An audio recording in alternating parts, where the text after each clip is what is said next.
Madame, mademoiselles et messieurs, bonjour. Apogée TV, actualité et info à tous les étages. Actualité et info à tous les étages.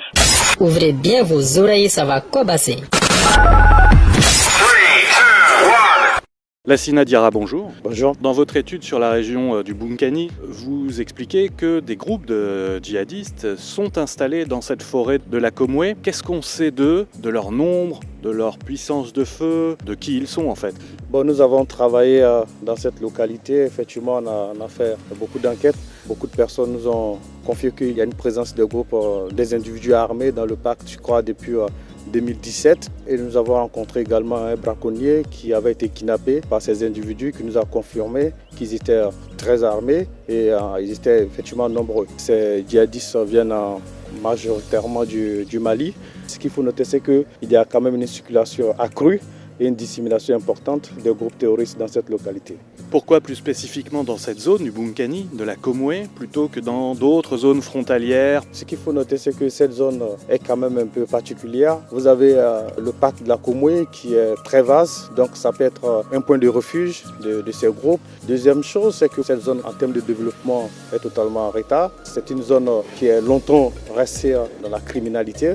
Vous avez des orpailleurs illicites, vous avez des contrebandiers, vous avez beaucoup d'autres formes de criminalité qui se développent. Donc ce serait difficile aujourd'hui pour les forces de défense et de sécurité pour sécuriser cette zone. Est-ce qu'il n'y a pas aussi un terreau communautaire? On sait qu'il y a eu des tensions ces dernières années entre différentes communautés dans cette région. Est-ce que ça peut être propice à l'implantation de groupes djihadistes dans cette zone? Cette zone a connu une grande violence intercommunautaire en 2016 et donc ça a entraîné le départ de certains individus vers le Mali, dit-on, pour apprendre, pour être dans les filets djihadistes dans la localité de Mortier. C'est difficile de savoir le nombre exact et je crois que le départ a lieu courant 2017 et le retour c'est fin 2019, début 2020. Alors là, on explique clairement qu'il y a 3 vagues, disons. Première vague, c'était des individus qui allaient se dissimuler au sein de la population, se considérer comme des marabouts pour sillonner certaines localités de la Côte d'Ivoire. D'autres groupes, c'était de rester dans le parc et chercher à avoir des contacts avec des jeunes bouviers et puis chercher à avoir plus d'informations sur la position de l'armée et sur la capacité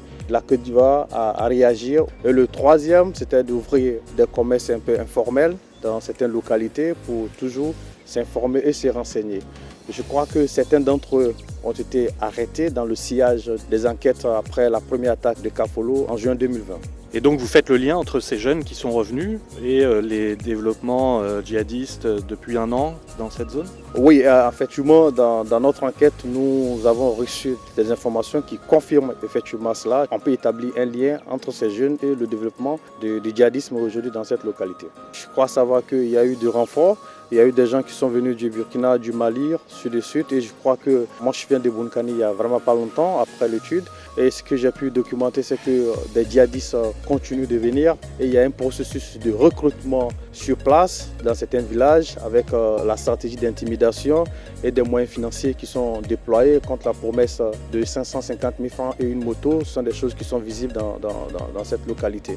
Donc, il y a quand même une dynamique de recrutement qui est en cours. Mais ce qu'il faut noter, c'est quand même, il faut être encore plus très prudent. Il y a quand même un sentiment de stigmatisation, une volonté de stigmatisation de cette lutte. Donc je crois savoir qu'il y a des communautés qui m'ont dit qu'elles sont en train d'organiser à leur niveau des méthodes de résistance. Donc il ne faudrait pas qu'on bascule dans une société milicianisée dans cette localité. Alors dans votre étude, vous évoquez Sidibé Ramzani. Que sait-on de lui? Qui est-ce?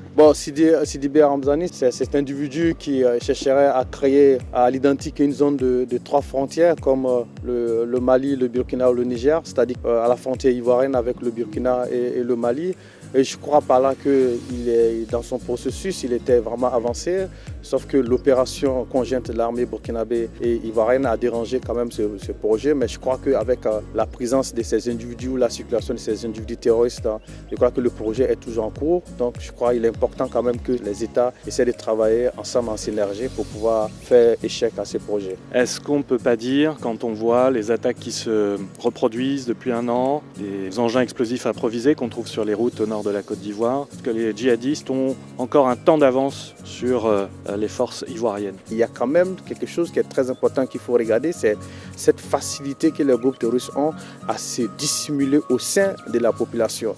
Donc je crois que ça, c'est un élément important. Peut-être que sur ce point, ils ont quand même une longueur d'avance sur les États parce que nous ne voyons que la manifestation de la violence terroriste, mais le processus de dissimulation, généralement, passe sous le radar.